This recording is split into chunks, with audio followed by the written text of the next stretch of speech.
Hi, my name is Grace, and this is the Grace and Pearls Knitting Podcast. Welcome back to my channel. I know it's been a while since the last time I recorded, but life got in the way, and also I was thinking about knitting podcasts in general and whether there were too many, whether my voice was necessary in this space. But then I decided, you know what, let's just have it a go, and if people want to join in and listen, they can join in and listen. So anyways, it is now June. I've had quite a lot of progress on a lot of different projects. Some I don't even have anymore. So let's get started. First, let's talk about finished objects. Number one is the Blomsterjakke. This is a pattern by Sandesgarn. I don't remember if I considered this complete the last time. I just had a button band that I redid for like the third time, and I added buttons. I have not worn this at all. Once I cast it off, I was like, you know what? I feel like I look like an old lady wearing this. It is definitely more of a winter project because this is a heavy cardigan, but sadly it has not been worn. I don't know. I need to get over my fear of looking like a grandmother. I think I could definitely see myself wearing it at work with like black slacks. It'd be really nice, but I don't know. It just reminds me of my grandmother, which is not a bad thing, but I don't know if I need to look like that. I don't know. I haven't decided yet. So I added on these, fake mother of pearl buttons. I got them from Joann's. Rest in peace, Joann's. And let me show you my issues with the button band because I could see myself wearing it open. But with this button band, I think I would have to redo it. It cinches in, and so it doesn't lay nicely. Welcome back to the channel. If you've met, this is Ralph, but if you haven't, this is one of my cats. We'll see if Rosie makes an appearance. I think she's sleeping in the other bedroom, but Ralph usually likes to make himself known. So, and he also likes sitting on my knitting projects. So let's put him down for now, and we'll see if he joins again. As you can see, the buttonhole side lays rather flat. Might help if I show you the right side. How about that? The buttonhole side lays rather flat. It comes neatly to the edges. I must have just cast it off too tightly on the button side. So do I rip it back? Ralph,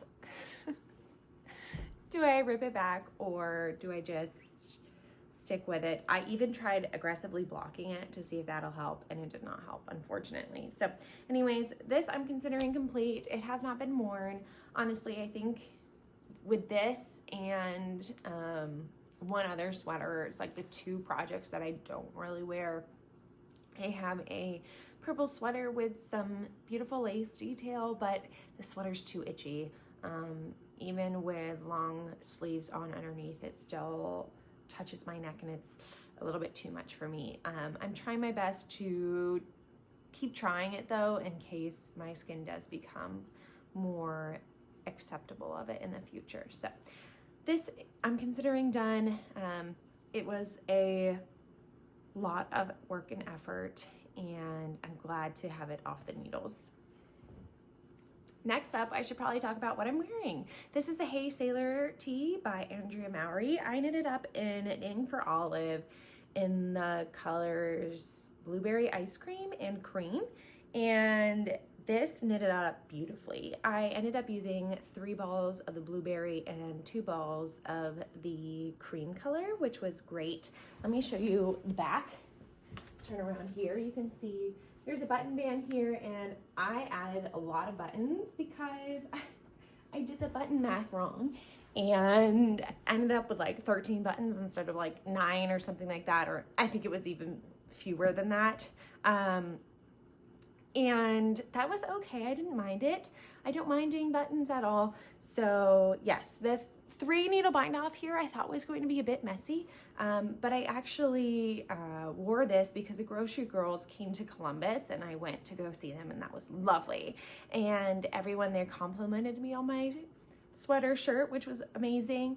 And I was trying to tell somebody that this project really It wasn't as scary as I thought it was going to be. It was actually quite popcorny because of the pattern repeat, easily memorizable.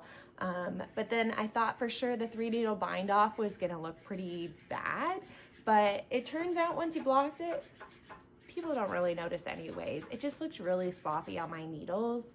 And I had better luck in the past with it, but this time it really blocked out nicely. So if you're a little bit scared of the button band or the 3-needle bind off, don't worry, it'll be okay. So anyways, I love this. I would be happy to make it again. I do get a lot of compliments on it from non-knitters, which is really nice to know that, you know, they think it's store-bought, but it's actually something I made. Next up is a Tombo Tee. I knitted this out of a stripes that I got from, what is her name? Tiny Human Knits. And this is a Scrappy quilt mini set. And it's their fingering weight. And I held it with Cascade's Heritage in the color, I think it was also cream. No, it was snow. It's more of like a yellowish cream color. And the Tombo Tee gave me a lot of trouble because I wasn't doing the increases right at the beginning. I thought I knew what I was doing. I just didn't read the pattern correctly. And then my gauge was completely off, so I had to rip it back, do it again. Anyways, it turned out to be lovely. The neckline is a little bit high. I think that's how it was written in the pattern instructions. And also, I chose the wrong size, and for the first time ever, I put a garment in the washing machine and the dryer. Usually I do the spin cycle, but this time I wanted it on the dryer because it was going to be massive, like 10 inches of positive ease for a t-shirt, and I was aiming for like 2 inches of positive ease. I don't know what happened. I don't think I was paying much attention while knitting this. So anyways, it looks great. The sleeves, I basically did the ribbing and cast it off, so there's really not much when it comes to a sleeve. You know, here there's an inch or so before I cast it off. And that was not the case with this one. So if I lift my arms, you can see my armpits, you know, depending on the day, that's okay. And it's a beautiful object. I do get a lot of compliments at work. I love the stripes. They're beautiful. I ended up getting 2 packs because I wasn't sure exactly what I wanted to do, and I wasn't sure I was going to have enough yarn. Ralph is knocking over the stand. And so now I have like 1 1/3 left of a stripe pack left from Tiny Human Knits, and I'm unsure what I want to do with it. I've been looking into patterns. I don't want something striped because then I'll have 2 striped things. And so I may do some sort of color work project with them, but I'm unsure. I'm still thinking about that. So if you have any ideas, let me know. Another finished object, which I'm pretty sure I talked about getting this yarn. This is Noro Madara. I ended up knitting the step-by-step cardigan, also by Florence Miller. I had both of these, the Tombo Tee and this cardigan, on at the same time on my needles, and it was great. I loved her double knit button band tutorial, especially the buttonholes. I'm knitting another object that needed you to cut the yarn multiple times just to make a buttonhole, and I was like, no, I'm not doing that. So I went back to Florence Miller's tutorial and just did that instead, which you'll hear about later. And this is in the colorway Sake.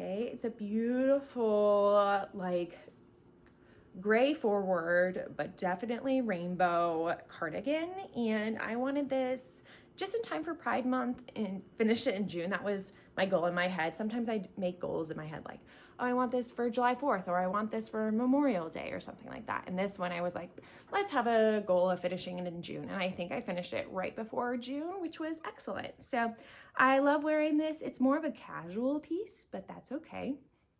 It's a little bit cropped too.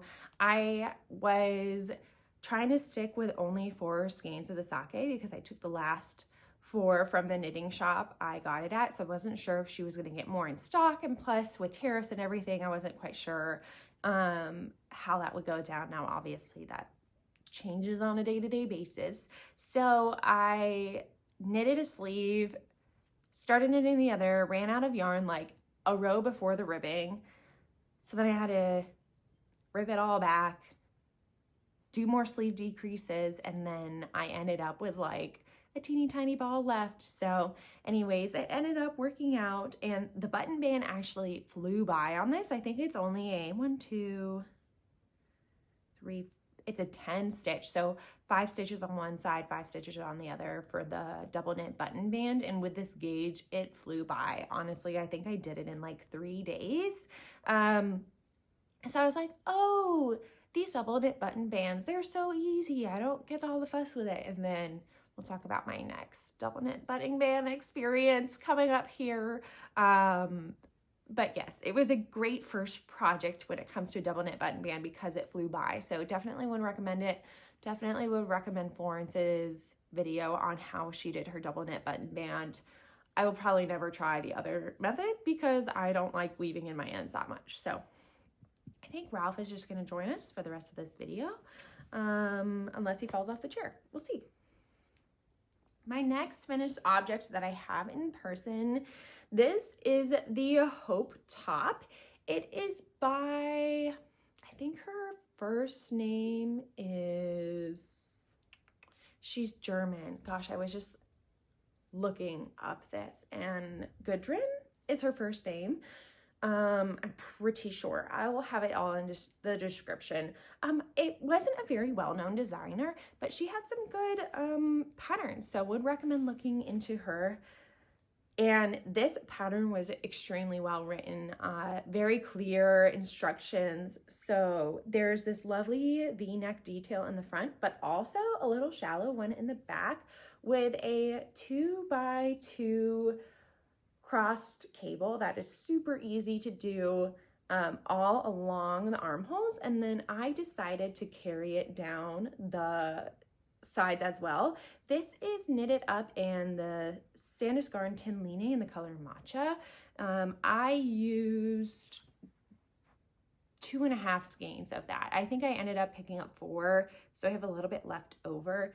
And it's also a teeny tiny bit cropped, but that's okay. I was thinking in my head, oh, cotton grows, don't make it terribly long. This cotton didn't grow for me at all. So lesson learned there. I did put it in the washing machine yesterday just to see. I'm getting more experimental with my washing machine and seeing how things turn out, and turn out just fine. So yes, definitely would recommend this pattern. It looks beautiful on, it fits really well too. I think there's only maybe 1.5 or 2 inches of positive ease, and honestly I could go down on the ease some more too. I find that my summer garments, I really don't need much ease in them. So would recommend this pattern, and honestly I would make again. I'd make pretty much all of these again except the Blomsterjakke. It was just so much work. I don't know if I wanted to go through that again with the button band experience that I had. Other finished objects, I did finish the Hanstholm sweater by PetiteKnit that I was making for my brother-in-law. That was knitted up in the West Yorkshire Spinners DK. That was in the colorway, oh, Tangwick. And I sent it off to him. He now has it. I also knitted my mother her checkerplate sweater that was knitted up in Sandesgarn Double Sunday, and I think it was like blackberry jam. Let me see, I have my notes over here. That was, and Ralph is hitting the camera, obviously. Did I not write it down? Did I not write it down? Oh, blackberry juice. So Sandesgarn Double Sunday in blackberry juice. I think I used like a US 10. It flew off the needles. I did have to follow the charts the whole way down. That doesn't really bother me. It just makes it a little bit harder to transport, but it was what I consider my home project. Usually I have a home project and a work project, and that one was a home project, and it flew off the needles. I think my mom said that the sleeves are a little bit short. I think I ended up doing the full pattern repeats and it seemed a little bit long, so I took out a repeat.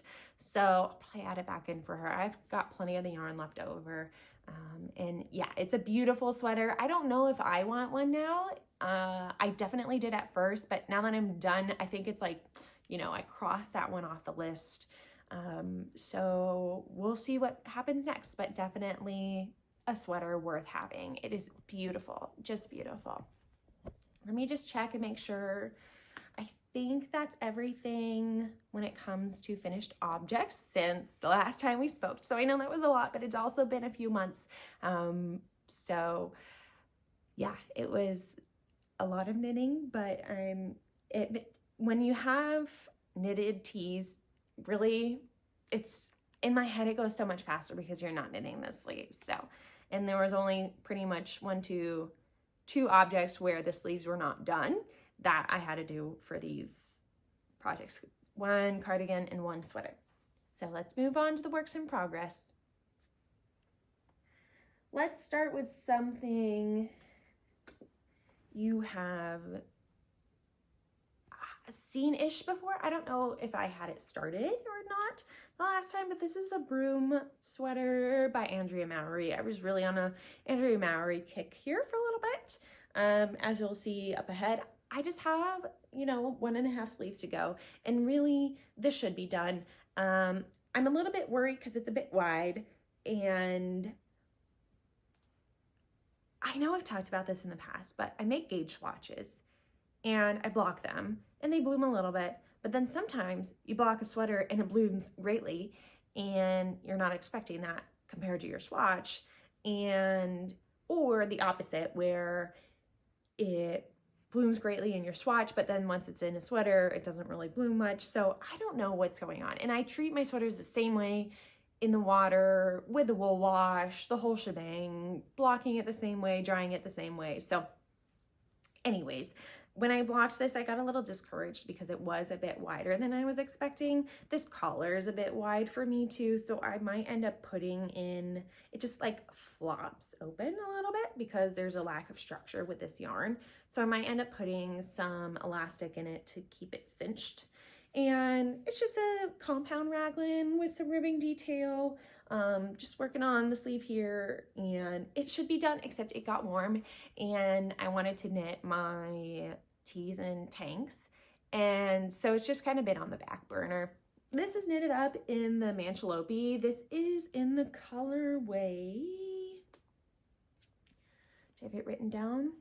Azul, so just a blue color, and it's a great yarn to work with. I have no problem, Ralphie, no thank you.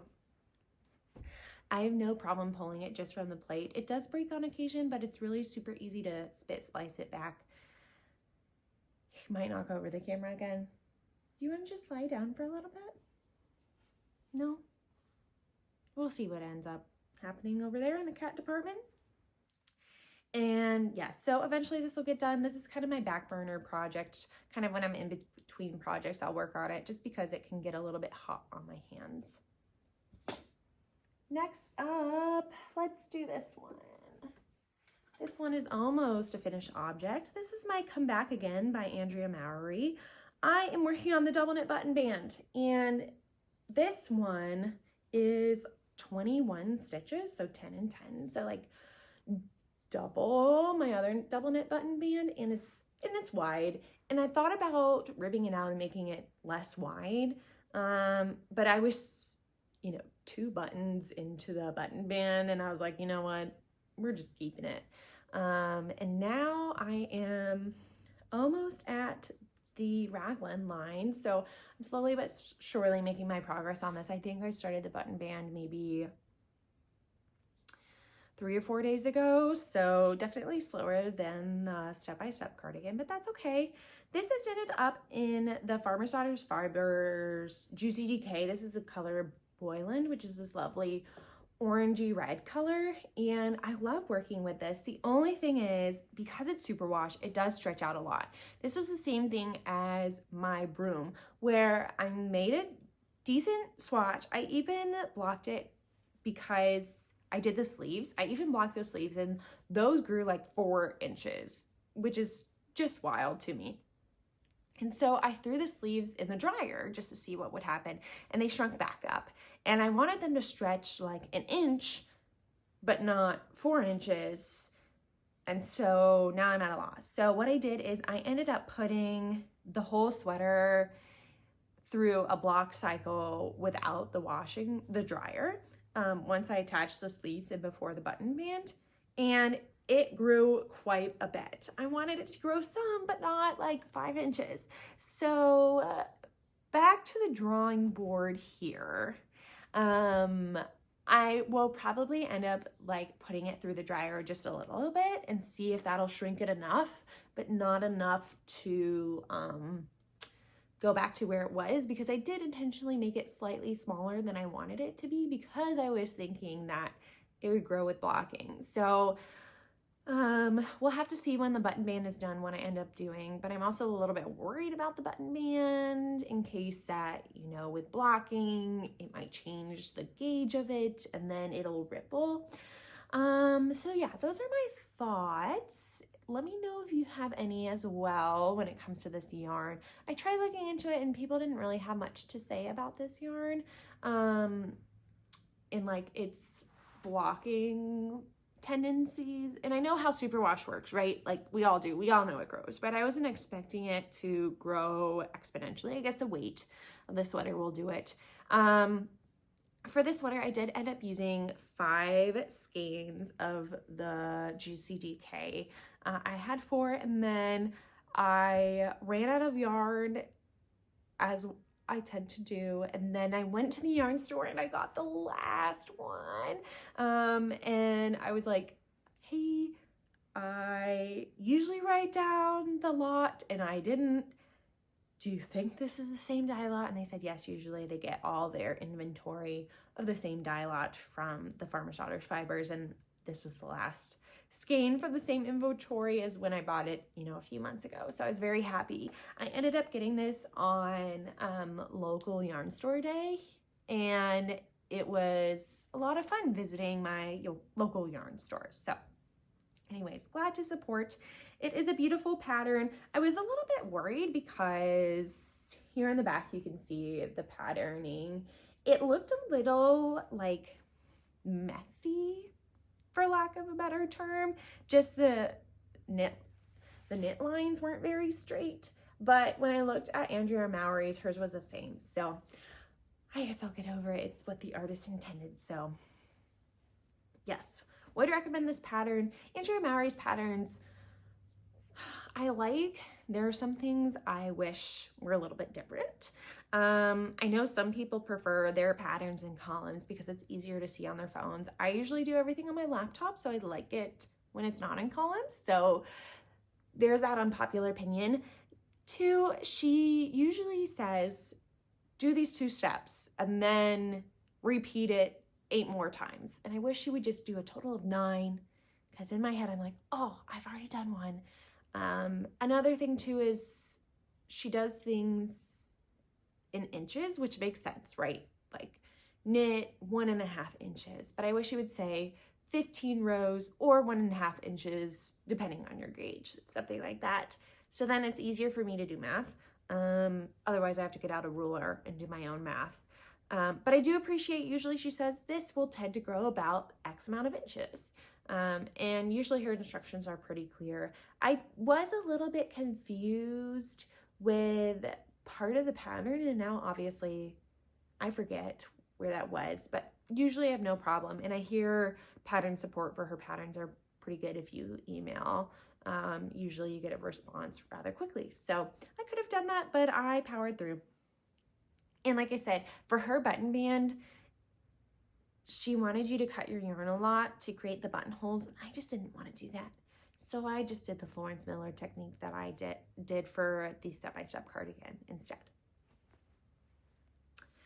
And let's see here. Next, I have my first Rebecca Clow pattern. I've been following her for quite a while now and decided to actually knit something of hers. This is a Tolsta tee, as you can totally tell. This is knitted up in Juniper Moon Farm Zoe in the color Catmint. It's this lovely light colored purple, and I was first going to make a different pattern. I think it was called the Andorra tee, and it was this lovely cabled t-shirt that you worked side to side in panels, and I started it last year or the year before, and it really hurt my hands. There were some either Estonian braids or Latvian braids that really hurt my hands too much, especially because this is I think it's cotton linen blend, and it was a little bit too much. It is a little thick and thin, and it's definitely a bit crunchy, so I can only work on a little bit at a time before my hands fight the roughness of this yarn. But it's a beautiful color, and I can't wait to wear it, so I will eventually knock this out. This is what I consider my work project, or my to-go project, where it just gets stuck in my work bag and I take it along pretty much everywhere I go, so I always have a project needed handy.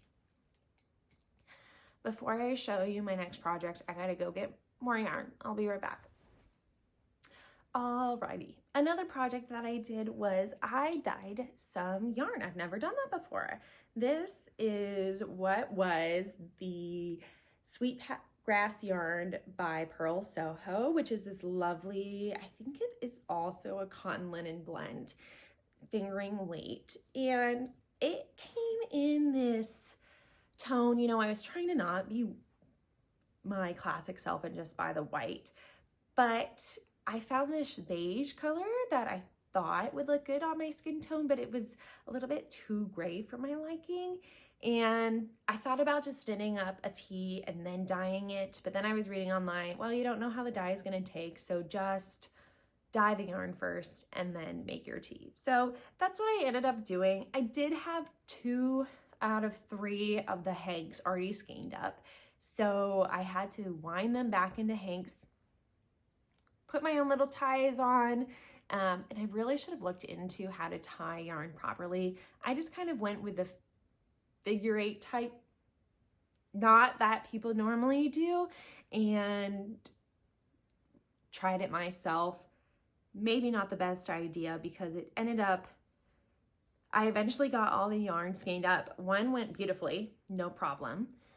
One that I did, we'll say that. One that was skeined up, or, you know, it was hanked up by the manufacturer, was knotted too, just slightly, because you have to mix and mix and mix. This is with a writ dye, and you have to mix for half an hour. And then you have to rinse it and then do the dye fixative and mix it for like 20 more minutes. So a lot of turning in the water. So I knew it was going to get roughed up, and I really should have been more careful and read the, or like looked up online how to not put knots in the yarn. And I definitely would have done it in more spots, more ties.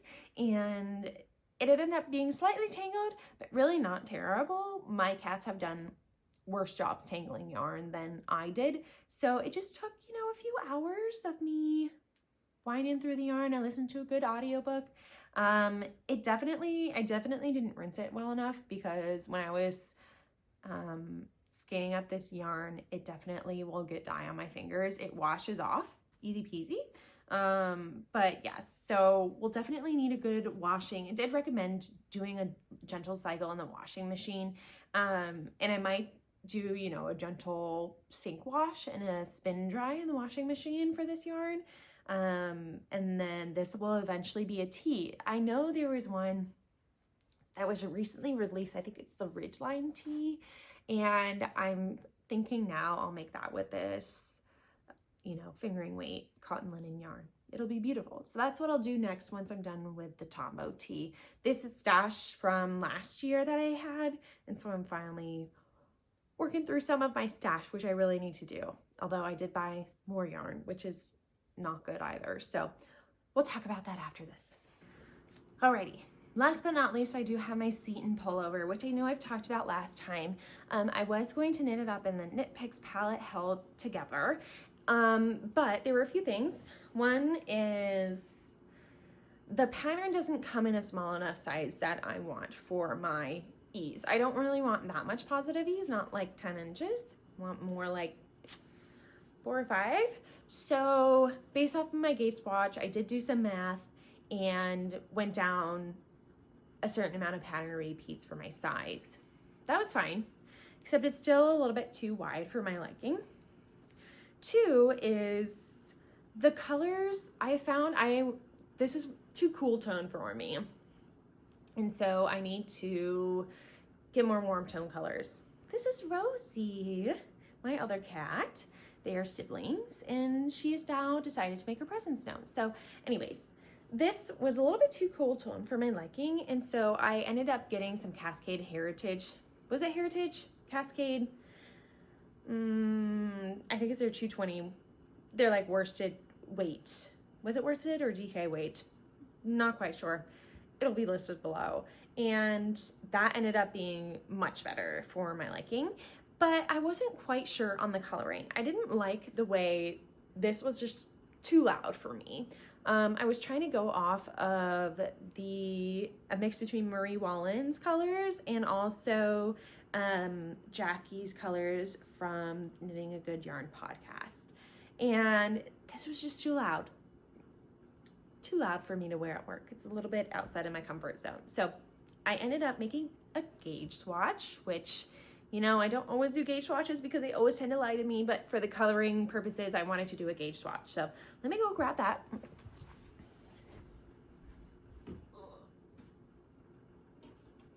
Oh, you know what? I think it's in my bag. I think it's in my bag.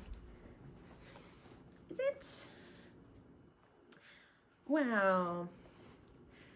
So here's my gauge swatch. It looks much better and much more up my alley. I ended up doing the gray for all the stripes, if that makes sense, for all the pattern repeats. And I think that looks much better and much more wearable than the differing colors in the background and the foreground. Plus the like actual accents in between in the midway point of all the different pattern repeats. So I think this looks much better. And Rosie's attacking things as she does. And I ended up decided I'm gonna use, I think, fewer colors, and that's gonna help things out as well. So I barely have started. I ended up doing a provisional cast on, which I did last time, which I definitely would recommend. So then I can go back and add ribbing later, because this is a bottom up sweater and I tend to make things too short or too long. This way it makes it a little bit easier for me to decide the length with the ribbing later. And I have maybe an inch and a half done on the seton. This is what I'm gonna work on when I'm done with my Comebackigan, but I ran out of my yarn and I was waiting for my yarn store to open. It was like a Saturday night, and so until Sunday afternoon, that's what I worked on. So I just have a little bit started on that, and I think that is everything. I ended up buying some yarn because there is a company based in Canada called Yarn Divas, which is going out of business. So they had some yarn that was 40% off, and I ended up getting some, I think I got the cotton that I was looking at for a t-shirt, and some, it was either mohair or alpaca, which I was thinking about holding double. But then I also realized I also have some purple yarn and I could just hold it double with that to make a sweater. So there's a possibility there. And then I bought some yak yarn, which I thought, you know, now or never, buy the yak and see how it is. So I have that coming in the mail, which we'll see in a future episode. That's everything I had today. Let me know if you have any suggestions when it comes to my Comebackigan and blocking that out or seton colors. I definitely would love to hear your thoughts or what you're working on. It was nice talking to you again. I'll see you soon. Bye-bye.